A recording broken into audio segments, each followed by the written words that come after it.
আপনার তো প্রথম ইয়েতেই লেখা আছে দুবাই চায়না থেকে বোরখা আবায়া হিজাব জুতা ইম্পোর্ট করি। তাহলে আপনি কেন বললেন যে ফ্যাক্টরিতে তৈরি? তাহলে কি ফেসবুকে মিথ্যা বিজ্ঞাপন দিয়ে বিক্রি করছেন? এগুলো কি বাংলাদেশি? এগুলো সব আমাদের নিজস্ব ফ্যাক্টরিতে ম্যানুফ্যাকচার করা। কোথায় আপনাদের ফ্যাক্টরি কোথায়?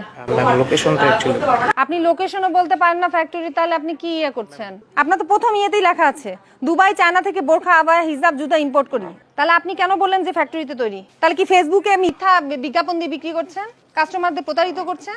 এই যে লেখা আছে দুবাই ও চায়না থেকে বোরখা আবায়া হিজাব ও জুতা ইম্পোর্ট করি। ম্যাম আমাদের কিছু তাহলে আপনি কেন বললেন যে এটা আপনার এখানে তৈরি, ফ্যাক্টরিতে তৈরি? সেই ফ্যাক্টরি ঠিকানা বলতে পারছেন না, তাহলে কেন বললেন? আপনি আপনার লাইভ করছেন, আপনার সামনেই তো লাইভ করছেন। আসলাম যখন বললেন আপনি এটা দেশে তৈরি, কিন্তু আপনি ফেসবুকে বিজ্ঞাপন দিচ্ছেন দুবাই ও চায়না থেকে। যখন কাস্টমার ভাবছে দুবাই চায়নার প্রোডাক্ট একটু দাম বেশি দিয়ে বা ভালো প্রোডাক্ট পাবে, আসে আপনাদের কাছ থেকে কিনছে, এবং সেটা আসলে তা না। তো বিষয়গুলো যেটা সত্য আপনারা ঠিক সেভাবেই বিজ্ঞাপন দিয়ে অনলাইনে বিক্রি করবেন, এবং এখানে যে আপনার শোরুম আছে সেখানে আপনাদের যে যে ডকুমেন্টগুলো ব্যবসা সেগুলো আপনারা সংরক্ষণ করে রাখবেন।